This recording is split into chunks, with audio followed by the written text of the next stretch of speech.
They suddenly they see that this mỗi house tháng xài có 100 lít nước xong only xài each tới month 3.000 lít. just use only 100 Thì cùng liter, quan sát lại không and gì then đâu. in one Mấy thằng month, kia khỏi xài. then in one khỏi month xài they use nhiều, 3,000 nhiều. liter of Thì cùng water. quan sát lại không sao. So Nói cho vui vậy I just thôi. share with you like a Để cho joke anh chị em hiểu for those of lại, you who are saying in the hiểu được altar. trong vấn đề mà nếu So you can anh chị em understand chúng ta if có phương tiện you have the means, mỗi ngày then each anh day chị em tập 2 lần. you Ví dụ can nha, practice nếu 2 anh chị em times a tập day. If you have the sáng free lần time tốt in the lần morning anh chị and em at bỏ. night, then you can Qua throw ngày away the hôm sau, water. Then anh chị em tomorrow nấu, anh chị em you tập can buổi cook sáng là and buổi then chiều you là bỏ. can practice again in the morning and in the Còn nếu afternoon. anh chị em sang nữa, mỗi But lần mà anh chị em tập, anh chị em nấu, if mỗi you lần anh chị em you nấu. can cook and then you can practice each time when Có you thể nói practice cho you anh cook chị em and you nghe practice. vậy. So Hồi that's trước how I anh chị share em with you có 2-3 lần in the nhưng mà thầy cold biết trời ơi, climate. And I thầy tell nói you Úc Châu vậy chứ. in Australia right Lúc here thầy có đi with bên the Pháp, water, thầy có đi I Âu Châu, go thầy to nói Âu Châu Europe. thôi. I mentioned about Thầy Europe. có đứa học trò nha, I have a con Hoàng student nha. Cách đây 15 năm về trước chứ. 15 17 years năm gì ago đó. or 17 Thầy years đến Âu ago. Châu, thầy muốn I nói came nước to nào Europe. I tùy. do not want to say any country. Mà học trò thầy là bác sĩ à. My student is also a doctor. cái thầy á nó để cho phòng đặc biệt có hai They said phòng để cho thầy they have a ngồi room qua mà that ở. I can Mà thầy cái phòng của thầy stay, với cái toilet kế bên á. and my room and right next to Mà the thầy thấy toilet, ngộ mà có một cái toilet bọc. and there's only one toilet. Thầy thấy thầy nghe chồng nó I đi, see vợ that nó the đi, con husband đi, and the không wife vô and nước đâu. the children, but they Mà do thầy not mỗi lần flush. thầy đi thầy dỗ nước. And each time I go Mà and nó I nức sụp flush, mà đâu có dám nói. and Cái bữa đó ăn cơm vui quá. on that day when I sao was eating, and I asked, hỏi mấy đứa nha. I asked them, how come? Tell me the truth. How come you don't? How come you're so lazy? He said, no, I'm a doctor. I'm not lazy. I said, you're not, because the husband, the wife, and the children. Because my room is like next to the toilet. I know that you go into the toilet, but I don't see that you're flushing. I don't hear you flushing. He said that flushing, he wastes the water. He said that the water over here, the bill of water is very expensive, so that's why they don't want to flush. So now, as I was laughing at them, now I'm in Australia. I have to be the same. They allowed me to use a limited amount, but 18 years ago I was laughing at others, but now I'm looking myself. I do not dare to flush the water because of the water restriction. Thầy nói thầy cũng So thầy sợ hao. it is not that I'm afraid of wasting the water, but other people who need the water. So I go to the toilet from the morning and to night, except to go to the toilet. But the urine that I do not flush. Sometimes I drink the wine. When I go to urine, it might smell better when I drink wine. So now I have a problem with this. So I have wherever I live, we have so we have to adapt to where we live. So for that reason, through the question from this student from Africa, if you have the ability, if you have abundant source of water, then each day, the maximum you can practice in the morning at night, then the next day you can cook the new ingredients, or if you don't practice 2 times, and you can practice, let's say in the evening. Then after you take a shower, you want to clean yourself. Then after you clean yourself, then you can sit submerged in the container and for 5-10 minutes, and you feel better. In the morning, if you have the free time, you can try to practice. And after you practice, you go to work, and you feel very healthy. That is how I share with you, depending on each situation, each region that you can apply. Importantly, about the case of water, and you have to spend the time to cook with the ingredient of the rice, so that turn into porridge. That you mix it with salt and sugar, and you are able to submerge in order to practice, so your body can transform into energy to travel out to space. Bây giờ Margaret. Now, Margaret. Sao mà tới khoan lương để cho hai người Tây này trước đi.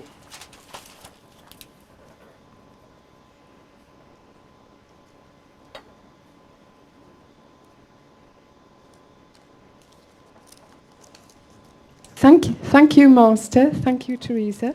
I'd like to say hello to everybody from the UK. There's a small group of us here in Australia and also in Holland. I'm not sure about Thailand. The question. First of all, I wanted to make an observation that the things that we are taught by Master Dang, I have noticed very quickly in the paper, we tend to get things about the same thing. For example, about the electricity being generated and not having to go through the wires. And there was something recently in the paper in the UK about this, that the scientists are getting very interested in this. And also, I'm just looking at my notes. They seem to be finding a way of being able to create new limbs and organs to regenerate them, which is the same thing as we've been doing. There's something else as well. About the very difficult new viruses that are coming. And they've discovered that garlic is very helpful for treating these conditions. That was a radio program recently as well. So I was very pleased when I heard these things, because it seemed very quick that the scientists are beginning to look into these things themselves. I wondered if there's a technique that we can still send energy to the whole Earth, if possible. Also, I'm looking forward to receiving an antenna in the UK when the big antennas are ready. We would love to have one in the UK. Since 2005, I've been having a lot of very negative experiences, or at least the higher beings have been sending me things that have seemed negative to me. And I've been rather negative, and I feel as if I've had a very big struggle, and I don't feel I've understood properly the lessons that I need to learn. And I'm hoping my soul can learn these lessons before it goes on to the new body. I feel I would like to understand why these things have been happening. A lot of dishonesty in my life, which I don't think I would have expected to come up across. And I've been very distracted by this. So also I would ask Master Dang if I could help so I'm not distracted. Perhaps when the new soul comes, then I won't be distracted. Sorry.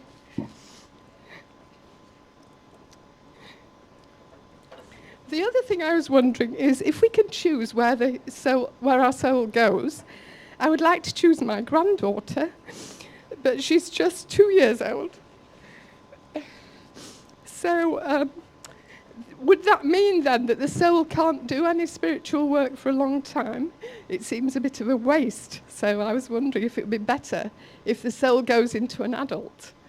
And the other question I had was about a chapel in Scotland where for many years the very ancient secrets from the ancient Egyptians, the spiritual secrets from Sumer, from the major religions of the Far East, which is the Jewish religion, the Muslim religion, Islam, and also Christianity. And these secrets have been passed down through the ages, but unfortunately, I think they've lost the practical content. And I wonder, for people who are still very interested to learn these spiritual secrets, would it be possible, because it seems to me the work we're doing is the things they're trying to find out about. So I wonder whether it might be possible for those who are very interested in the spiritual side to be able to discover these spiritual secrets. Thank you.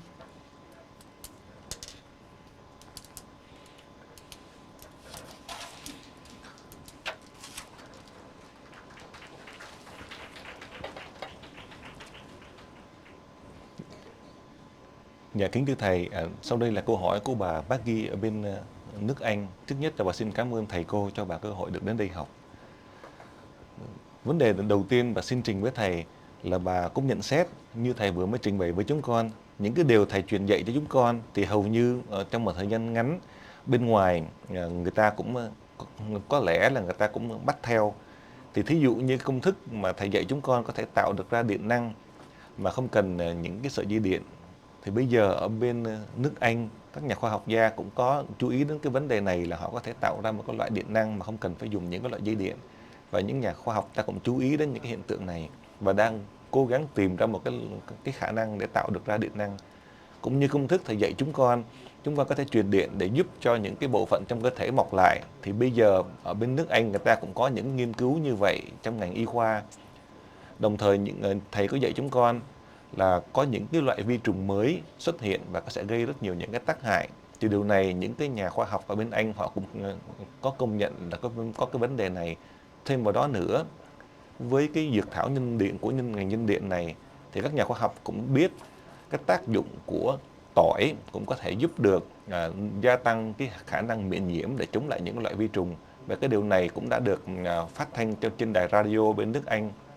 Thì đó là những cái điều mà nhận thấy và bà cũng rất là vui mừng khi biết được những cái điều thầy dạy cho chúng con. Thì bên ngoài những nhà khoa học từ từ họ cũng bắt theo và dường như là họ cũng theo một cách rất là nhanh chóng. Vấn đề kế tiếp, bây giờ chúng con có kỹ thuật như thế nào để chúng con có thể truyền điện cho toàn địa cầu hay không? Thì bây giờ ý của bà muốn nói là hội nhập cho toàn địa cầu thưa thầy. Và bà cũng xin một cái thỉnh cầu, bà xin thầy ban cho bên nước Anh có được một cái antenna nếu mà chúng con được phép. Sau đây là bà xin trình với thầy về những kinh nghiệm bản thân của bà. Từ năm 2005, bà có lẽ các đấng đã thử thách cho bà, khiến cho bà có rất nhiều những cái môi trường thử thách khó khăn và khiến tư tưởng của bà cũng có những cái lúc bà cảm thấy rất là tiêu cực. Đôi khi bà hoàn toàn không hiểu tại sao những cái sự việc khó khăn, đau khổ này xảy ra với bà. Và bà cũng mong muốn học hỏi để biết được cái bài học để bà vượt qua. Trên cái lộ trình của bà trải qua bà cũng mong để học được để rồi đón nhận được cái linh hồn mới giúp cho bà nắm vững. Khi bà gặp những cái sự thử thách khó khăn này, có nghĩa là con người có những cái sự giả dối khiến cho bà bị rất là nhiều những cái sự chi phối và bị đau khổ, thì bà cũng mong thầy có thể giúp được cho bà để bà vượt qua được cái thử thách này, để rồi khi tiếp nhận được cái linh hồn mới, bà không còn bị những cái loại chi phối như vậy nữa, để bà có thể nắm vững cái tinh thần để tiếp tục cuộc hành trình giúp đỡ cho nhân loại. Bà xin hỏi thầy, bây giờ liệu đến cái giai đoạn cuối của cuộc đời của bà, khi phải chọn cái linh hồn mình để đi và hội nhập vào một nơi nào khác, thì trong trường hợp này bà cũng mong bà hội nhập vào đứa cháu gái của bà. Tuy nhiên bây giờ nó mới có 2 tuổi, thì bà cũng nghĩ nếu mình hội nhập vào một đứa bé mới có 2 tuổi như vậy thì cũng quả thật là sẽ tốn rất nhiều những thời gian để cho nó lớn lên. Thì tốt nhất là mình chọn một người nào đó, một người lớn, một người trưởng thành để hội nhập vào, thì có thể có khả năng để giúp đỡ một cách hữu ích hơn, một cách nhanh chóng hơn. Thì xin thầy giúp ý kiến về vấn đề này. Vấn đề sau cùng mà xin trình với thầy là bên xứ Scotland cũng có một số những cái đền thờ, và theo như sự nghiên cứu thì những cái đền thờ này họ học những cái huyền bí tâm linh từ bên Ai Cập, và cũng học những cái môn học huyền bí ở bên miền Viễn Đông. Đó là những cái môn học từ những cái tôn giáo như ở bên Do Thái, bên Hồi giáo, bên Thiên Chúa giáo chẳng hạn. Thì những cái điều huyền bí này từ quá khứ đã được truyền lại, và dường như bây giờ những cái nội dung đó đã hoàn toàn bị mất. Và rất nhiều những người ta đang cố gắng nghiên cứu để tìm hiểu được lại những cái bài học huyền bí tâm linh đó. Dường như những cái điều này cũng tương tự như những cái bài học mà thầy dạy cho chúng con trong những cái lớp của ngành nhân điện. Thì bà xin hỏi thầy, nếu những cái người bên ngoài họ muốn tìm hiểu để tiến hóa trên vấn đề tâm linh, thì làm cách nào chúng ta có thể giúp cho họ để họ tìm được những cái bài học quý giá này, để rồi giúp cho họ là đạt được cái trình độ tiến hóa trên con đường tâm linh? Dạ xin hết thưa thầy. Vì lần lượt những câu hỏi người ông Duyên từ bên Anh Now, Quốc slowly đến through the châu question Hậu. from Và the một trong những trung tâm person bên from Anh Quốc. England. Also, she's head of the Thầy center muốn in chia sẻ England cho người học who viên come này here to cũng như learn. tất I cả want to chung share tất to this cả student anh as chị well as many of you, các nhà học học trên thế giới. the scientists around the world. Theo thầy hiểu, thầy biết From my được, understanding and my knowledge, thì những nhà khoa học these mà nghiên scientists cứu được who thành research, công nhiều nhất là bên Liên they Xô, achieve trong các nước most Mỹ. of them Xin are cho rõ from Russia, not in England or in America. Listen Đó carefully. là nghiên cứu trong Meaning lĩnh vực the tâm research linh in the field of để spirituality. đóng góp xây dựng In phát order triển to trong lĩnh vực contribute khoa học. to Mà help người in the Liên field of Xô science, đầu tiên the Russians dắt are the qua first cầu này who chắc là người Mỹ đâu. succeed, not the Mặc Americans. dù là thầy sống ở Even Mỹ, though I live in America, nhưng mà thầy thực tế but thầy muốn chia sẻ I'm very cho mình. practical. I want to share with you on that perspective. Trong nghiên cứu trong lĩnh vực In the khoa học research, tâm linh thì in the field of spiritual and science, many countries in the world are nhưng mà conducting. thầy nghiên But cứu kỹ là hết, as thầy I coi xem kỹ là hết, thì research không có quốc through, gia nào I bằng know no country is Liên bang equal Xô Viết đó to nha. the Soviet Union. Đó, thầy chia sẻ trên trong này. I want Do to đó, share with you on that aspect. cái việc mình điện, So in the case chế of tạo ra electricity, điện, chế tạo to điện generate tất cả electricity, tôi vừa or the thì remedy, bài as I had viết mentioned to you thầy recently, không có copy I do not copy bài học mà thầy tạo the ra lesson đây, that bài học I từ give to Thiên you. This is the lesson from the để cho deities thầy chứ không phải là thầy biết. who revealed to me, because I do not know this. Mà khi mà tạo ra là thầy thí nghiệm. When I have, Thầy then thí I nghiệm experiment. thầy thí I nghiệm experiment từ with the nhỏ UV water, Rồi để the cho antenna, học trò của thầy so that my thí student nghiệm, can experiment. rồi thầy mới thực hành. Then I can apply Và thực hành rồi tiếp theo đó thì with những our thông điệp application, tiếp and I tục continue thực to hành. receive the messages Kết quả như thế nào chưa biết, to continue. cứ I thực hành will đi. not know what Cứ the thực result. hiện We đi. just keep on doing it. Chứ để khi mà mọi sự Because tới đó if mà everything không that có happened cái and vật thể mà we chúng don't ta have this hành động, object chúng ta in thực order to hành, act, thực hiện to apply, thì uổng. then it would be a waste. Trễ một bước, It would be tốt hơn too là late. đi trước. So it is best to go ahead of them. Cũng như anh James biết, Just like as you điện nhân know, tạo, điện cực âm, electricity, cực they dương, use the hóa học đã polarity, biến thành cực plus dương and mà chúng ta minus. xài. But for us, we only use the plus. Tất cả cái điều kiện đó là điều kiện All của this xã hội condition, loài người nghiên it cứu is không in gian the phát triển human trên research đó. in a three-dimensional world. Listen Khi carefully. chúng ta But áp dụng when nhiều we chiều khác apply nhau from vào vũ other trụ, dimension chúng ta in không outer cần space, we do not need any. chúng ta cái năng lực này mà We chúng have ta this sử dụng energy không that bị we are using. ô nhiễm môi trường, We do not cause the không có pollution hại into con người, environment. It doesn't không cause gây nguy harm hiểm to con the người human. khi It sử doesn't dụng cause điện. damage Hai cái when đó we khác use nhau. electricity. Thầy cũng chuẩn bị hết rồi. I have prepared everything for you. Thầy không dám nói thời gian I do not dài, want to nhưng mà say thầy we cũng have to dám wait nói for a long thời gian time. I do ngắn. not want to Nhưng say a mà short cho time, rõ but nha. listen carefully. Trong thập niên thế kỷ In the 21 này, decade of the 21st century, thập niên thế in kỷ the 21 decade này, of the có 21st nhiều century, sự thay there đổi will be toàn many cầu. changes all over the world. Vì lý do đó thầy For chuẩn that bị hết. reason, I have prepared everything.